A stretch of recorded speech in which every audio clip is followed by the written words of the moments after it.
En plein déjà dans cette émission Le Projecteur avec l'invité que nous avons déjà présenté. Et nous allons revenir encore sur la personne. Il s'agit bien sûr de l'honorable Jean-Claude Kazembe Musonda, député national, élu de Kasenga, gouverneur honoraire de la province du Haut-Katanga, premier gouverneur de la province du Haut-Katanga, après bien sûr réorganisation territoriale en République démocratique du Congo, et aujourd'hui président national, on peut le dire, d'un parti politique, membre d'un grand regroupement électoral ici en République démocratique du Congo avec la FDC. Beaucoup de choses à dire déjà dans la présentation, je ne sais pas par où commencer, par où finir. Autant de questions, je suis directement tenté de vous féliciter d'avoir accepté de venir dans cette émission sur ce plateau. C'est moi qui vous remercie et déjà, pour cette visite. En tant que gouverneur, vous aviez cette facilité d'affronter les médias. Aujourd'hui, vous affrontez encore si facilement les médias. C'est parce que vous aimez la polémique, parce que vous savez bien défendre vos idées. Non, la polémique, ça ne me tente pas tellement. Je préfère dire ce que je pense et je préfère vendre mes idées, vendre ma vision, parce que je crois que j'ai une grande vision pour ce pays. Et quand ça ne marche pas, ça me chagrine, ça me fait mal. Je pense que nous sommes en train de connaître un grand retard. Nous aurions dû mieux faire pour notre pays si vraiment nous aimons ce pays. Il y en a peut-être qui aiment ce pays, mais ils se cramponnent alors qu'ils n'ont pas des idées pour le développement. C'est pourquoi il est bon de laisser les gens qui ont des visions mettre en exergue leur vision plutôt que de nous faire un nivellement toujours vers le bas. Lorsque quelqu'un essaye de donner l'impulsion, tout le monde stagne. Je pense qu'à ce moment-là, on est content et nous sommes en train de patauger. Je crois que ça me fait très mal et je ne cesserai jamais d'évangéliser pour le développement de mon pays. Et première question d'actualité avant de revenir sur votre personne et vos activités personnellement, ça concerne l'actualité, le processus électoral en République démocratique du Congo. Nous sommes en train d'aller vers les élections de manière irréversible comme l'aurait voulu le président de la CENI, Corneille Nangaa, mais avec un fichier qui contient encore ce qu'on peut appeler des saletés, 60%, 16% des enrôlés sans empreinte et autant des choses décriées. Vous avez vraiment confiance dans l'aboutissement de ce processus électoral? Parce que vous parlez des erreurs au niveau de la CENI, moi-même j'ai vérifié sur ma carte, il n'y a pas l'empreinte digitale. Alors je me demande si moi-même je suis un fictif ou si je ne le suis pas. Je crois que nous devons avoir un peu de la tolérance. La CENI peut nous expliquer pourquoi cela est arrivé. Quand même il y en aurait, qu'est-ce que nous faisons de ces empreintes? Rien du tout. On peut prendre l'empreinte d'une seule personne et la mettre sur autant de cartes d'identité, personne ne va vérifier. Alors arrêtons de nous détruire, arrêtons de bloquer le processus, arrêtons de nous fier aux choses inutiles. J'ai posé la question à un responsable de la CENI qui m'a dit que ce n'était pas prévu que la carte d'électeur doit avoir l'empreinte, doit avoir ceci, non. Au moins s'il y a l'identité, s'il y a la circonscription, s'il y a le nom, s'il y a le numéro, déjà la carte est valable. Je pense qu'arrêtons cela, remplissons tous les bureaux de vote avec nos témoins pour témoigner si l'élection est bonne ou elle est mauvaise. Je crois que c'est le seul défi, c'est la seule manière de relever ce défi-là contre la tricherie. Vous êtes vraiment sûr que les élections vont se tenir cette année en République démocratique du Congo dans le contexte où nous avons les laïcs catholiques qui promettent des manifestations d'envergure et puis il y a tout ça, toutes ces discussions autour de la machine à voter? Non, c'est pourquoi j'ai dit arrêtons les distractions, allons tout droit au but. Il y a plusieurs manières. De nous défier les uns les autres. Parce que l'élection, c'est une compétition. Il y a d'une part la majorité, il y a de l'autre part l'opposition. Alors, il y a plusieurs manières de nous défier et de nous affronter. Arrêtons de bloquer la machine. Si Kazembe ne participe pas aux élections, le monde ne va pas s'arrêter. Il y a encore 80 millions de Congolais qui sont là, qui peuvent se présenter à la place de Kazembe. Si M. X ou M. Y ne peut pas participer parce qu'il est en conflit avec la loi, le monde ne va pas s'arrêter. Créons d'autres élites, créons d'autres Josué qui peuvent nous amener vers la terre promise. Voilà, Cœur de Lion, une question d'actualité. Merci bien, Serge Mokadi Katende. Honorable Jean-Claude Kazembe Moussonda, comment trouvez-vous le climat politique actuel en République démocratique du Congo? Est-il vraiment propice pour des élections apaisées? Dans notre pays, nous n'aurons jamais des moments propices pour les élections. Mais nous devons y aller. Pourquoi nous n'aurons pas des moments propices pour des élections? Parce que dans notre mentalité, nous sommes encore colonisés. Vous voyez des gens monter les avions chaque jour, à gauche, à droite, aller en France, aller en Belgique, aller aux États-Unis pour accuser M. tel, pour demander le secours de ceci ou de cela. Mais lorsque les Américains ont organisé les élections dans leur pays, nous n'avons pas vu les Américains venir chez nous pour que nous puissions aller intervenir en faveur de Trump ou en faveur de Hillary. Ils ont organisé leurs élections à leur niveau. Et nous pouvons aussi apprendre à faire cela de même. Nous sommes en train d'hypothéquer notre indépendance chèrement acquise au prix du sang de nos héros et nous sommes en train de le brader. Donc ce sera difficile d'organiser les élections lorsque nous nous laisserons toujours manipuler. Alors, mais nous devons organiser ces élections-là. Mais les élections, ce n'est pas, disons, une baguette magique pour le développement de notre pays. C'est un passage, c'est un moment de l'histoire. Nous pouvons voter très mal et nous plonger encore davantage dans le chaos par rapport à l'état actuel. Nous pouvons aller aux élections et peut-être faire un pas en avant. Mais nous devons préserver d'abord les acquis. Les acquis, c'est quoi? L'unité de notre pays, l'indépendance de notre pays, la paix dans notre pays. Alors privilégions ces acquis et allons dans la paix aux élections. Nous n'aurons peut-être pas des élections parfaites, mais elles seront plus ou moins indicatives de la volonté du peuple. Et on ne peut pas dire que la volonté du peuple est toujours la bonne. Le peuple peut se laisser manipuler, le peuple peut aussi se tromper. Ce n'est pas l'idéal, mais préservons les acquis, allons aux élections, cultivons l'amitié, cultivons la fraternité. Nous allons aux élections pour cultiver la fraternité et l'amitié. Vous pensez vraiment que le climat qui ne va jamais s'y prêter pourra changer un jour? Mais avec cette nouvelle mise en place au sein des FRDC et le retour de ce qu'une certaine opinion appelle les durs aux affaires, ça présage vraiment la paix dans ce pays? L'armée a une mission, c'est défendre l'intégrité territoriale. Et je ne vois pas ces durs-là commencer à s'attaquer à la population ou à agresser la population. Et ça, c'est dans les prérogatives du chef de l'État.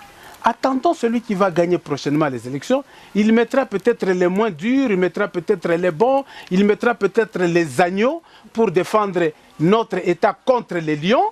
Moi, je pense que pour un État comme la République démocratique du Congo, lorsqu'il s'agit de défendre la République, de défendre l'intégrité territoriale, de défendre notre indépendance, alors on a besoin des durs. Parce que ces durs-là vont affronter nos agresseurs, les durs ne vont pas affronter la population. Les durs comme vous l'avez été en tant que gouverneur, personne n'ignore les... Rigoureux, je pense qu'il faut faire la différence. Voilà. Les durs, laissons ça à l'armée, les rigoureux, mettons-les dans la gestion. Dans la gestion civile de la société. Alors je voudrais revenir un tout petit peu sur les circonstances dans lesquelles vous êtes parti, je voudrais dire, du fauteuil de gouverneur.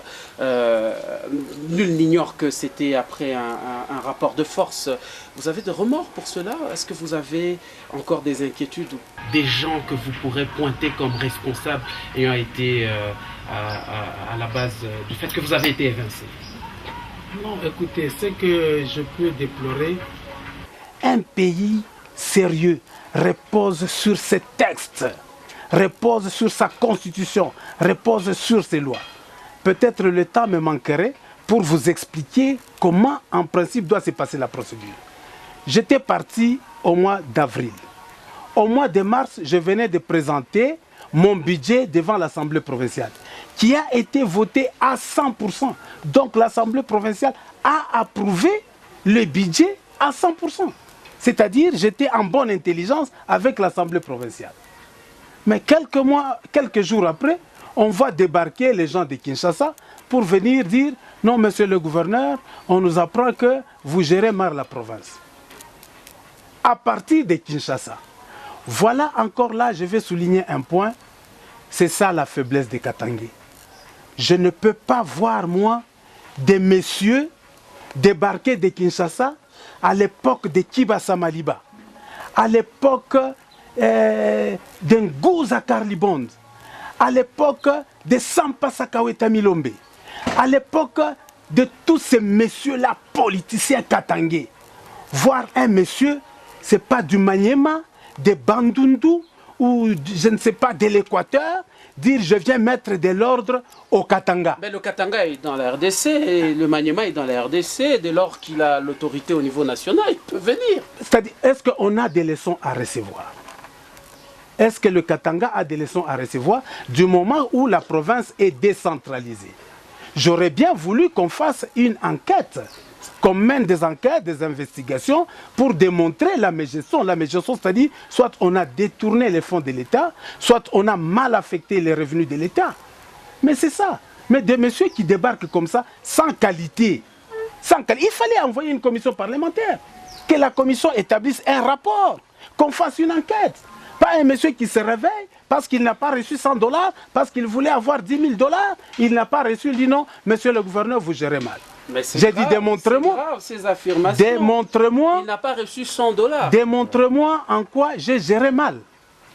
Non, non, on a dit. On a dit quoi? On a dit que monsieur Kazembe, vous êtes tribaliste. Et j'ai dit alors, donnez-moi les références par rapport à votre province d'origine. Est-ce que dans votre province d'origine, on trouve un Moulamba? Il n'y en a pas. Dans votre province d'origine, si vous allez au Tanganyika, est-ce que vous allez trouver quelqu'un du Haut-Lomami dans le gouvernement du Tanganyika? Si vous allez au Lualaba, est-ce que vous allez trouver quelqu'un du Haut-Katanga dans ce gouvernement? Mais c'est pendant ce temps-là qu'il y avait des remous à la DRH4, vous vous souvenez, des agents qui se sont soulevés parce que le gouverneur de l'époque, l'honorable Jean-Claude Kazembe, aurait donné l'ordre que chacun soit affecté dans sa province d'origine. Mais vous êtes journaliste, faites des investigations. C'est ce qui manque aussi dans notre pays. Les journalistes, c'est pourquoi Colette, soyez un peu comme Colette Brackman. Non, réunissez les éléments. Dire ce que vous aviez non, je vais aussi profiter de l'occasion. Vous êtes au Katanga, vous venez, on vous donne les documents. Il y a eu la décentralisation dans ce pays. Il y a eu ce qu'on a appelé la loi Mouyège. Cette loi-là a prévu le démembrement du Katanga en 4 provinces. Cette loi-là a prévu la répartition des moyens. On a pris tout l'argent qui était dans les banques, on a mis sur une table, à l'époque des commissaires spéciaux, on a divisé par 4. On a pris tous les véhicules qui étaient au gouvernement, on les a amenés quelque part, on a divisé par 4. Cette loi-là, allez la chercher, prévoyait qu'il devait y avoir la répartition des ressources humaines. Imaginez, vous prenez tous les moyens de la province, mais vous laissez la charge à cette province-là qui vous avait accueilli. Vous trouvez cela normal? Non, le problème, et on devait les payer avec quoi? De la sélection de ceux qui devraient partir. Mais alors, prenez les listes. Est-ce que moi, je connais tout le monde? Il y avait à peu près, si c'est 250 agents. Je peux savoir que tel est du Lualaba, tel est de Maniema, tel est du Kabale, tout ça. Il y a eu une commission technique qui a travaillé. Je leur ai dit. D'abord, j'ai commencé par appeler mes collègues gouverneurs. J'ai rencontré le gouverneur Mouyège à Kinshasa. J'ai rencontré le gouverneur Bouyou Kabangu ici. Le gouverneur Kitangala à Lubumbashi. Je leur ai dit, mes chers frères, vous avez pris les véhicules, vous avez laissé les chauffeurs. Vous avez pris l'argent, vous avez laissé les administrateurs du budget. Vous avez pris tout ça, vous avez laissé les financiers. Alors, ce que moi j'ai donné comme ordre, j'ai dit, s'il y a 8 agents dans le secteur, par exemple, de la passation des marchés, il y en a 8, 2 pour le Lualaba, 2 pour le Haut-Katanga, 2 pour le Tanganyika, 2 pour le Haut-Lomami. Il y en a 12. Vous divisez 12 par 4, 3. Sans savoir, il y a des gens du Haut-Katanga que j'ai envoyés au Lualaba. Il y a des gens du Lualaba qu'on a envoyés au Tanganyika. Il y a des gens du Tanganyika qui sont restés ici. Vous en connaissez, non? Ils sont ici. Et j'ai causé avec mes frères. J'ai dit, vous êtes de nouvelles provinces. Vous avez besoin de techniciens. Vous n'allez pas prendre votre cousin et en faire un agent de passation des marchés. Vous n'allez pas prendre votre nièce et en faire un agent de la DRH4.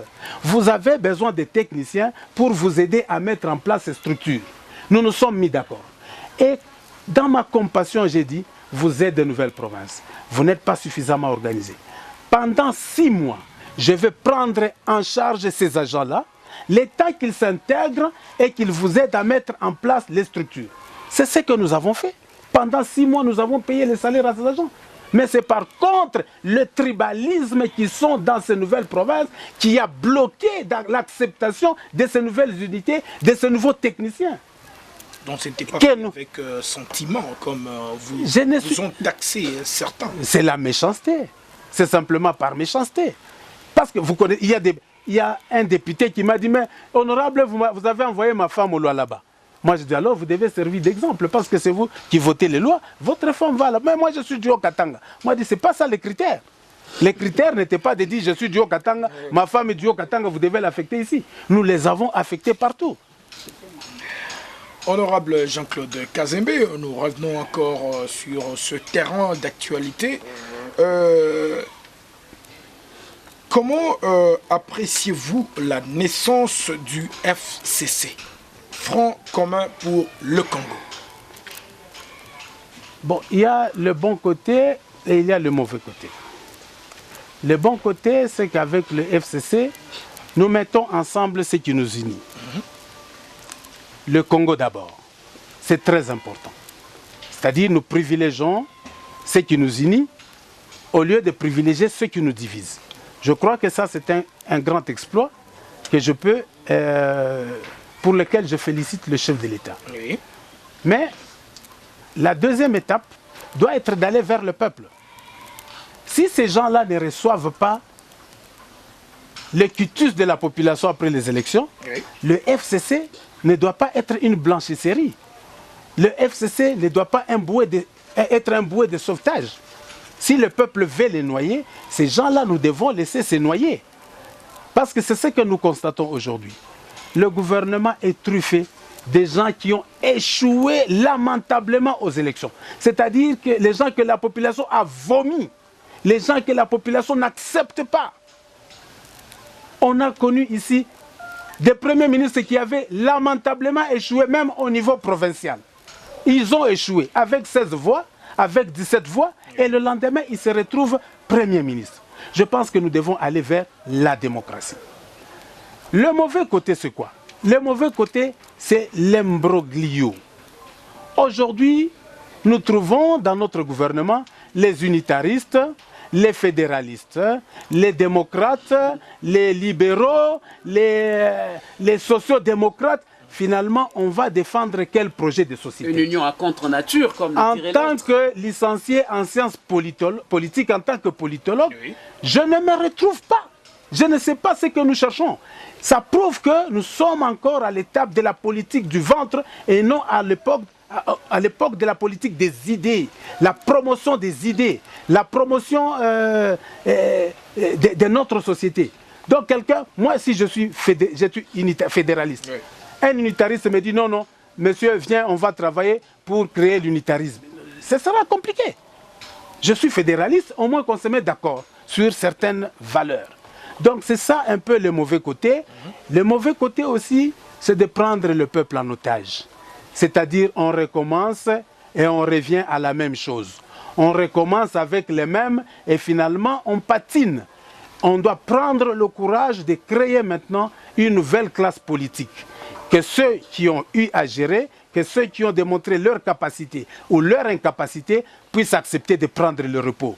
Au Congo, on a l'impression que la politique, c'est comme une carrière. Il y en a qui veulent même qu'on inscrive sur leur carte d'identité politicien à vie. Ce n'est pas normal. On doit savoir prendre sa retraite et faire autre chose. Parce que maintenant, on veut prendre le peuple en otage. L'opposition veut de son côté prendre le peuple en otage. La majorité aussi, avec le FCC, veut prendre le peuple en otage. Mais il nous faut libérer le peuple. Après les élections, le peuple doit se libérer, doit éjecter les mauvais dirigeants, doit éjecter les mauvais politiciens afin de donner la vie à une nouvelle classe politique pour nous permettre de faire un pas en avant. Alors les opposants ayant adhéré au FCC. Quel statut ont-ils aujourd'hui? Opposants? S'ils sont opposants, ils sont opposants à qui? Monsieur Jean-Claude Kazembe. Il n'y a pas des opposants dans le FCC. C'est encore là une hérésie en sciences politiques. Vous ne pouvez pas être Premier ministre, vous ne pouvez pas être ministre, membre du gouvernement et dire que je suis opposant. Mais vous vous opposez à qui? Un opposant, c'est celui qui critique le gouvernement. Mais donc, à la fois vous gouvernez, à la fois vous critiquez. Non. Dans le FCC, il n'y a pas des opposants. Dans le FCC, il y a les gouvernants, les actuels gouvernants, ceux qui gouvernent la République démocratique du Congo. Les opposants, ce sont ceux qui sont en dehors du régime. Arrêtons cela. Ils étaient dans l'opposition. Maintenant, ils ont leur premier ministre qui dirige le Congo et ils sont membres de ce gouvernement-là. Peut-être nous, en tant que CONACAT, nous ne sommes pas au gouvernement, nous pouvons encore dire que nous sommes opposants. La mise en application de l'accord de la Saint-Sylvestre est-elle effective ou partielle? Si elle est effective, que répondez-vous, ou partielle, que répondez-vous à ceux qui prétendent ou qui chantent le décès de cet accord de la Saint-Sylvestre? Je pense que l'accord de la Saint-Sylvestre qu'on chante tant n'est pas au-dessus de la Constitution.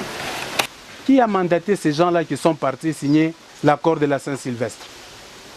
Donc, des messieurs-là, qui se réunissent à 10, à 30, à 40, ils signent des accords et ils veulent nous imposer leur histoire qu'ils ont boutiquée.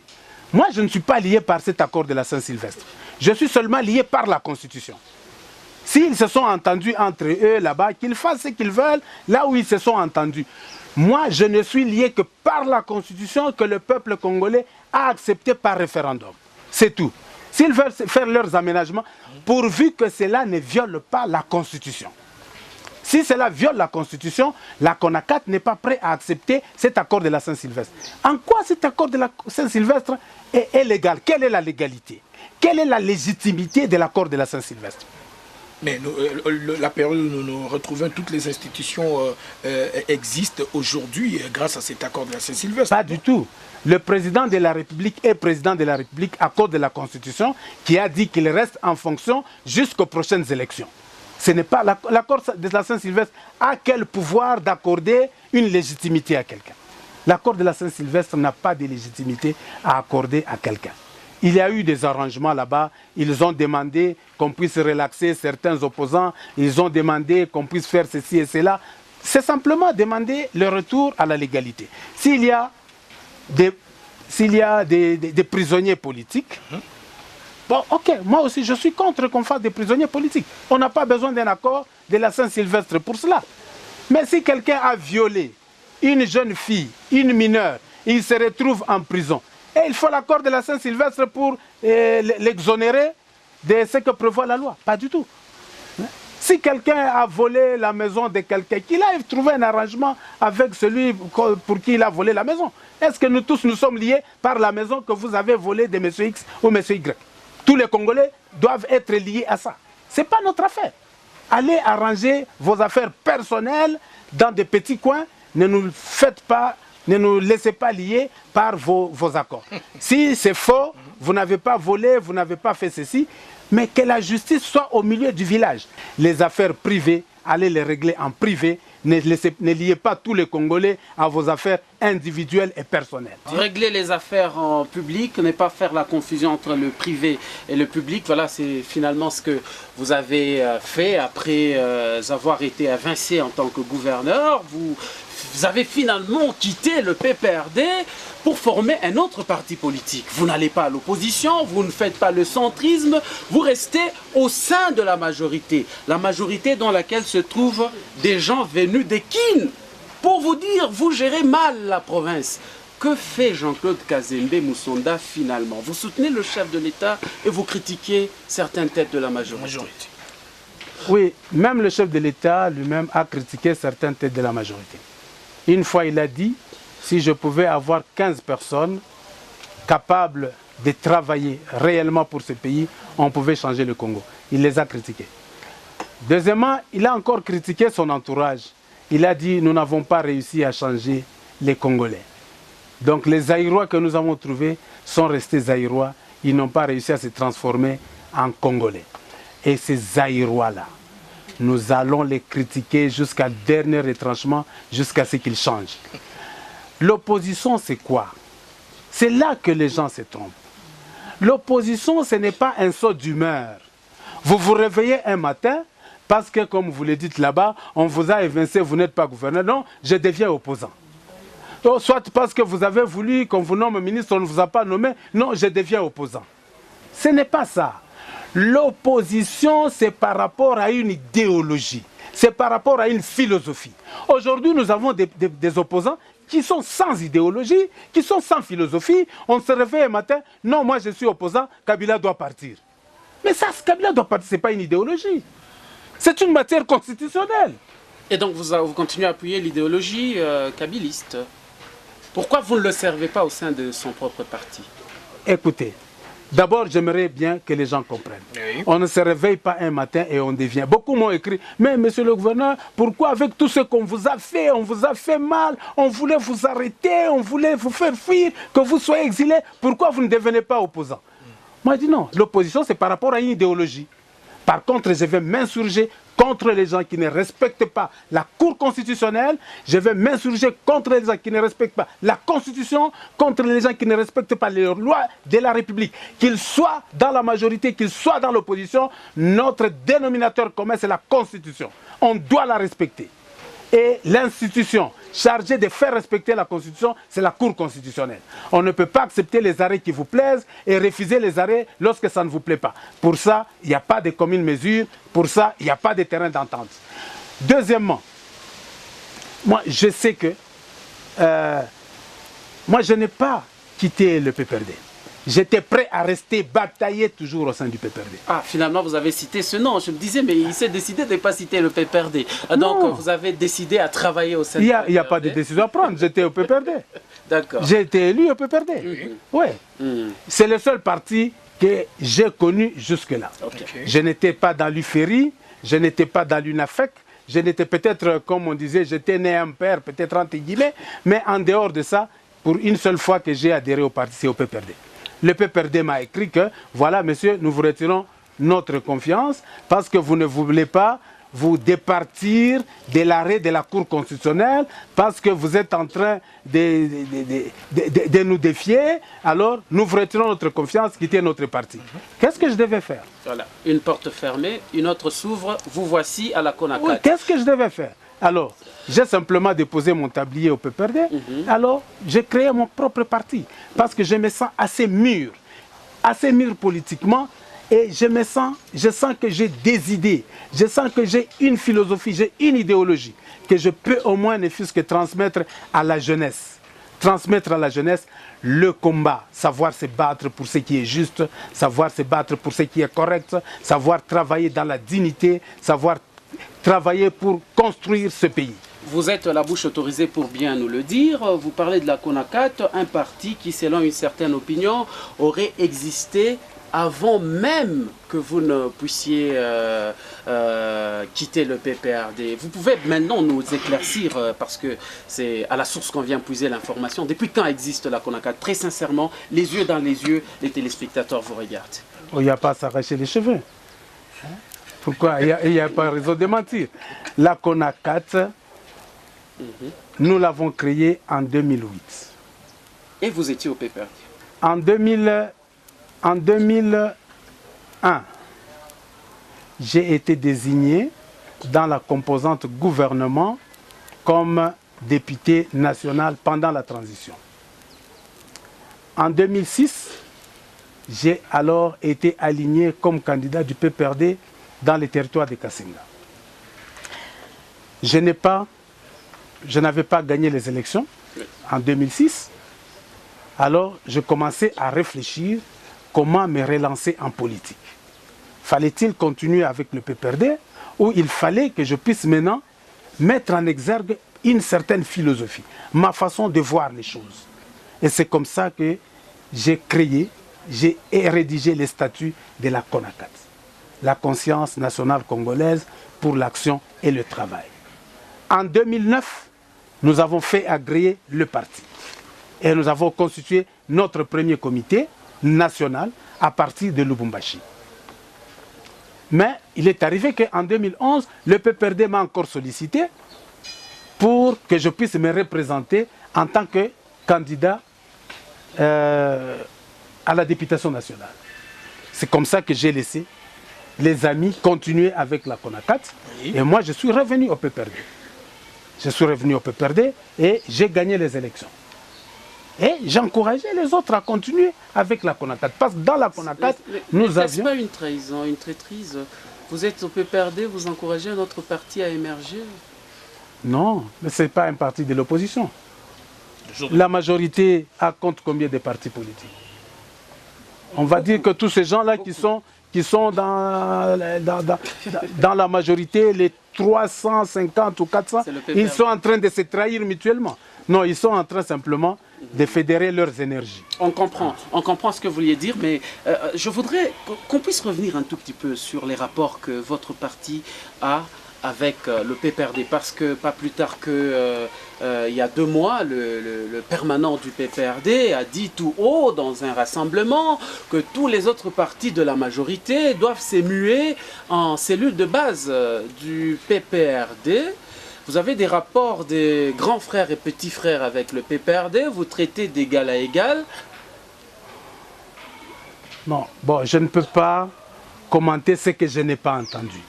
Mais je sais seulement que lorsque nous sommes allés présenter nos candidatures au niveau pour les élections provinciales prochaines, oui, chaque parti est parti se présenter comme parti. Où chaque parti a eu à s'associer avec d'autres pour former des regroupements.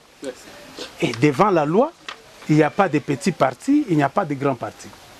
Nous sommes des partis qui obéissent aux mêmes lois, à la même constitution. Donc il n'y a pas de grands frères et de petits frères. Non, nous sommes tout simplement des partis reconnus par la loi. Les informations en notre possession font état de 172 candidats que votre parti, s'il y a erreur, vous allez corriger, vous allez porter correction, que votre parti a proposé à la députation provinciale. On vous voit drainer des foules et des foules partout. Vous passez au niveau national, Kasaï et dans toutes les autres provinces. Dites-nous, quel est votre secret? Quel est le secret de votre réussite? Enfin, réussite entre guillemets, c'est à vous de nous le dire, hein, s'il s'agit encore... Non, enlever les guillemets, c'est simplement la réussite. Lorsqu'on a enlevé les guillemets, lorsqu'on arrive à se faire accepter par la population, lorsque la population accepte votre message, c'est déjà un premier succès, c'est un premier pas. Vous n'allez pas rassembler 4 ou 5 personnes et prétendre gagner les élections. Non, lorsque vous arrivez quand même à drainer les foules, c'est-à-dire que vous avez un monde derrière vous. Vous avez des gens qui écoutent votre message, vous avez des gens qui peuvent aussi répandre votre message. Notre secret, c'est d'abord l'opportunité que nous avons eue de diriger la province du Haut-Katanga, où nous avons réalisé des prouesses en un rien de temps, comme nous l'avions dit, dès notre investiture, qu'avec Dieu nous ferons des exploits. Et les exploits sont là. Vous voyez vous-même le bâtiment du gouvernement provincial, vous voyez les villages agricoles, vous voyez les sites Lumumba, vous voyez l'avenue de la Révolution, vous voyez l'avenue Kilela Balanda, vous voyez la route Kambov, vous voyez la route Kasenga, vous voyez le pont Joseph Kabila, vous voyez... Non, la liste est très grande, voilà, la liste est encore très grande. d'autres sujets. Et c'est pour dire que le peuple n'est pas dupe, le peuple n'est pas aveugle, le peuple voit les actions. Le peuple voit que la CONACAT a une vision, la CONACAT a un message, la CONACAT amène le progrès et le développement. Ne volez pas la vedette à votre prédécesseur. Qui? Vous parlez ici du bâtiment du gouvernement, du gouvernorat. Avant le bâtiment de gouvernorat, donc honorable Jean-Claude Kazembe, la CONACAT créée en 2018, mais la sortie officielle à la veille des élections, le processus électoral en cours. Trouvez-vous qu'à la veille des élections, vous faites la sortie officielle de la CONACAT, que vous aurez à implanter ce parti sur tout le territoire national et que vous arracherez vraiment vous allez gagner les élections? Oui. Non, la CONACAT a fait sa première sortie le 16 janvier 2018. Mais 4 mois après, la CONACAT est implantée à travers toute la République. Nous sommes au nord Kivu, au sud Kivu, au Maniema, dans le Bas-Zouélé, à Beni, à Bouta, à Chikapa, à Mbujimaï, nous sommes au Bas-Congo, nous sommes à Kikwit, nous sommes à Massimanimba, nous sommes au Lualaba, au Tangari. Donc en 4 mois, la CONACAT a réussi à s'implanter partout. Donc si nous avons réussi à nous implanter, c'est que nous pouvons compétir avec les autres partis. Et l'avantage que nous avons, c'est que, comme vous venez de le dire, nous avons un bilan qui est largement positif. On va revenir sur le bilan. Nous avons un bilan et puis deuxièmement, nous avons un message de vérité. Dans les fins fonds comme à Idiofa, comme à Massimanimba, où les enfants de Massimanimba ont chanté, dansé avec la CONACAT, je crois que nous ne pouvons qu'être fiers. Vous et moi, fils du Katanga, vous ne pouvez que soutenir la CONACAT. Nous ne pouvons que soutenir. Vous avez un message de vérité. Je sens que ça me pique au vif. Il faut que j'y revienne un peu. Le projet là, de ces bâtiments du gouvernorat vous appartient. Vous avez trouvé un projet sur la table. Dites-nous quand même la vérité. Ayez l'humilité de le dire. Vous avez trouvé un projet et après vous nous direz, c'est vous qui l'avez conçu avec des dessins. En toute humilité, je vous dis que je n'ai jamais trouvé un seul projet de ce gouvernement provincial. Celui que vous appelez mon prédécesseur n'est pas mon prédécesseur. Celui que vous avez dans l'imaginaire que c'est mon prédécesseur, peut-être c'est l'un de mes prédécesseurs. Bon, espérons que nous avons la même personne. Peut-être oui. Parce qu'il a fait la remise-reprise avec son vice-gouverneur, qui a dirigé pendant quelques mois. Son vice-gouverneur a fait la remise-reprise avec le commissaire spécial, Félicien Lukunga, que je salue en passant. Et moi, j'ai fait la remise-reprise avec Félicien Lukunga. Vous pouvez lire dans la remise et reprise avec Félicien Lukunga, il n'a jamais existé un projet de construction d'un nouveau gouvernement, d'un nouveau bâtiment du gouvernement provincial. Ah bon? Et c'est le premier jour après, suivez les vidéos, allez revoir les images. Après la remise et reprise avec le commissaire spécial, j'ai pris le micro et j'ai dit, nous allons construire le Haut-Katanga et la première chose que nous allons faire, un nouveau bâtiment va pousser ici. C'est là-bas que je l'ai dit. Je n'étais même pas en possession des dossiers ou de quoi que ce soit. Donc c'est une idée tout à fait originale. Et je commençais moi-même à regarder quel modèle prendre et tout ça. J'ai dessiné et puis j'ai discuté avec les constructeurs. Nous avons trouvé la mouture finale. Nous l'avons construit. Nous l'avons financé avec l'argent de la province du Haut-Katanga. Ce n'était pas l'argent du Fonds monétaire international, ce n'était pas l'argent de la BAD, ce n'était pas l'argent de la Banque mondiale, mais un premier gouvernement de cette dimension-là, construit sur fonds propres de la province, pas de la République démocratique du Congo. Aucun sou du gouvernement central, mais avec l'argent des Congolais. Et c'est donc avec un sentiment de fierté... Voilà, c'est donc avec un sentiment de fierté que vous passez le tronçon devant le bâtiment. Qu'est-ce que vous ressentez quand vous regardez ce bâtiment et que vous passez, il vous arrive de passer devant ce bâtiment? Oui, je suis déjà passé 1 ou 2 fois. Je n'ai pas tellement un sentiment de fierté. Pourquoi? Mais j'ai un sentiment d'une œuvre inachevée. Inachevée? Oui. Pas seulement cette œuvre-là, ça ce n'est que c'est rien par rapport à la vision que nous avions de cette province du Haut-Katanga. J'ai un sentiment de la terre qui arrête de tourner. J'ai un sentiment de stagnation. J'ai un sentiment qu'on a commencé à redescendre en enfer. Dans les gémissements, dans les plaintes. De nature, moi, je ne suis pas plaintif. Je n'aime pas me plaindre, je n'aime pas gémir. En aucun jour, vous ne m'avez suivi dire que non, voilà, Kinshasa ne nous donne pas l'argent, il n'y a pas de rétrocession, il n'y a pas de ceci. J'ai mis ça dans la poubelle. J'ai dit, avec le peu que nous avons, essayons de faire ce que nous pouvons faire. Et quand je passe devant ce bâtiment-là, qu'on aurait dû inaugurer déjà l'année passée, au mois de juin, mais qui a été inauguré 1 année après, pour moi, c'est un retard. Quand je passe devant la gare routière et que je vois que les travaux sont arrêtés, j'ai un grand chagrin et un grand souci. Ça me donne le goût de l'inachevé. Donc je ne suis pas tellement fier parce qu'on aurait dû faire mieux. C'est comme si Tchombe revenait aujourd'hui et qu'on lui montre la mairie de Lubumbashi. Est-ce que M. Tchombe, vous êtes fier de la mairie de Lubumbashi alors qu'il manque même les carreaux? 60 ans après l'indépendance, il manque encore les carreaux à la mairie de Lubumbashi, il y a des plafonds qui sointent. Je ne pense pas que Tchombe peut être fier de ça. Tchombe allait vous dire la même chose qu'on aurait dû faire mieux. On aurait dû faire plus que ça. Ça, ce n'était qu'un avant-goût. Donc, voilà le sentiment que j'ai quand je passe devant ces bâtiments. On peut le résumer en mépris. On va finir. Non, le mépris par rapport à quoi? Non, le goût, c'est d'inachevé. Tout simplement le goût de l'inachevé. Le goût de l'inachevé. Le processus électoral, parlons-en, honorable Jean-Claude Kazembe.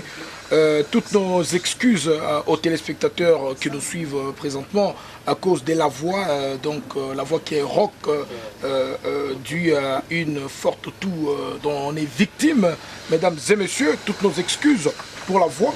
Alors, honorable Jean-Claude Kazembe, je crois que nous sommes en train d'arriver vers la fin de notre entretien.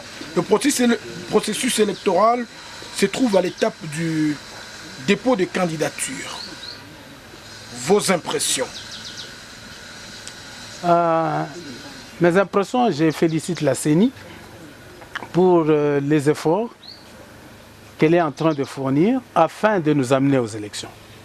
Comme je l'ai dit au départ, ce n'est pas facile d'organiser les élections sur une superficie de 2 345 000 km², où la communication est difficile, les routes n'existent pas, ce n'est pas chose facile. La critique est aisée, mais l'art est difficile. Vous l'avez expérimenté. Oui, l'art est difficile.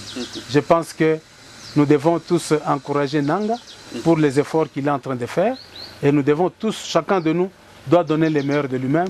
Ceux qui veulent vraiment qu'il y ait la démocratie, ceux qui veulent vraiment qu'il y ait les élections dans ce pays, doivent essayer d'appuyer notre commission électorale nationale indépendante afin qu'elle nous conduise aux élections.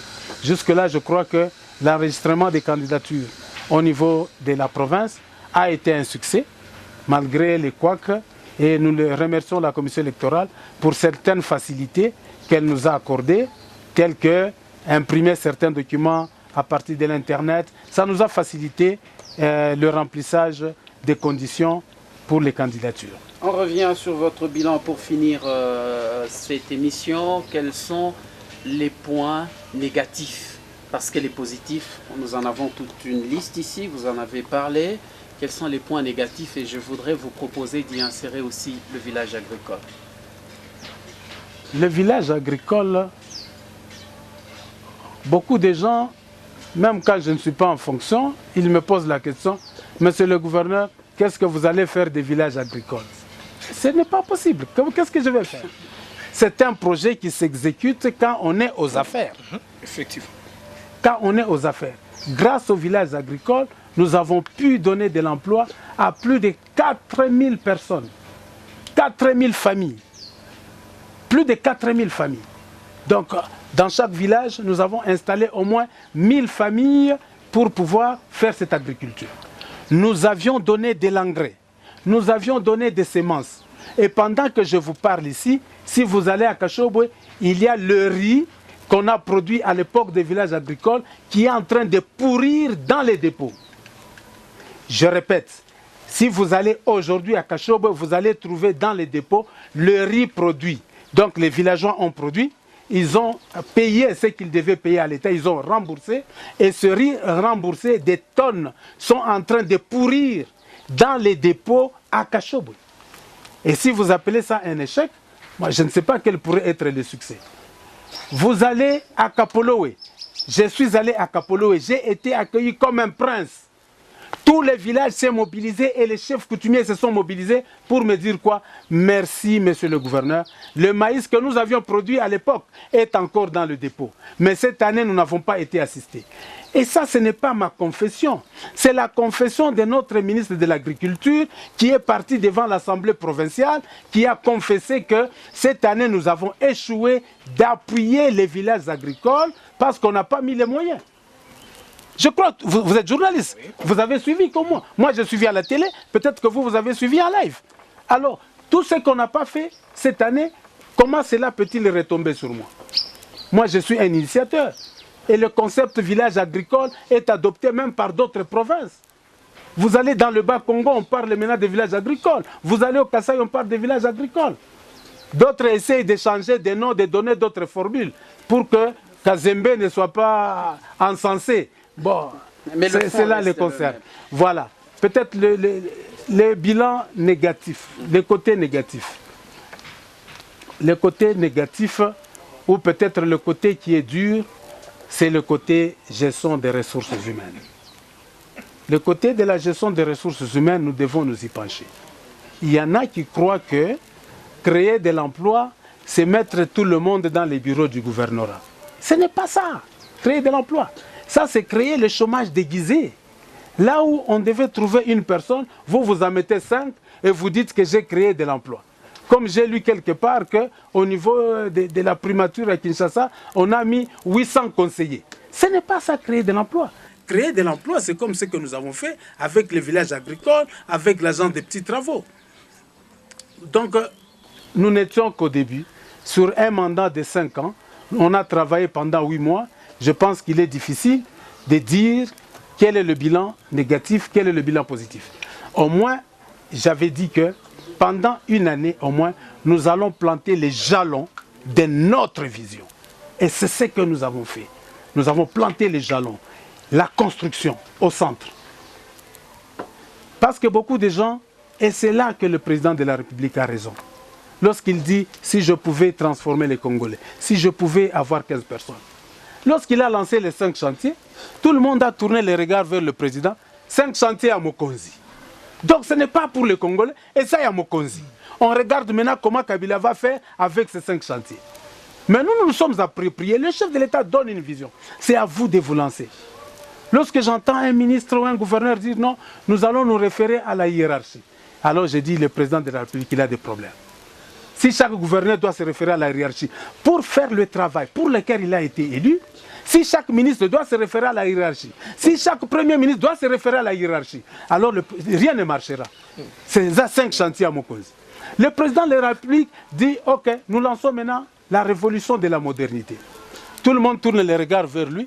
Bon, l'argent ne vient pas. Tous les gouverneurs commencent à écrire, Excellence, Monsieur le Président, donnez-nous maintenant l'argent, nous voulons exécuter la révolution de la modernité.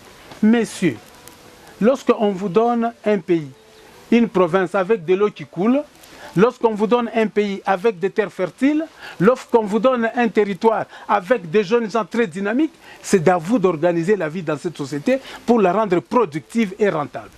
Donc voilà, nous avions une vision. Et la vision est là. Vous avez vu la gare routière. L'échec, c'est qu'on n'a pas pu terminer.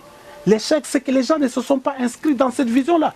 Si on ne veut pas de ce que le gouverneur Kazembe a initié, alors initiez des choses nouvelles, impressionnez-nous, emballez-nous dans cette nouvelle vision pour que le Congo aille de l'avant. Ce qui compte, c'est le Congo, ce qui compte, c'est la province, qu'elle aille de l'avant. Ce ne sont pas des individus. Jean-Claude Kazembe Moussonda est bel et bien présent et continue à parler, toujours avec la même verve oratoire. C'était donc lui, notre invité de cette émission Entretien.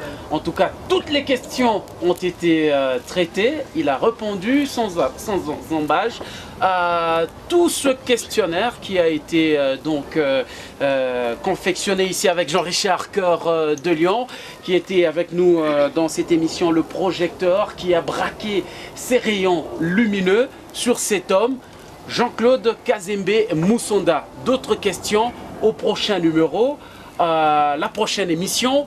Nous pensons que vous allez nous recevoir toujours avec le même enthousiasme. La porte est toujours ouverte. Merci beaucoup de nous avoir reçus. Nous remercions. Et c'est donc la fin de cette émission. Merci beaucoup. Merci bien.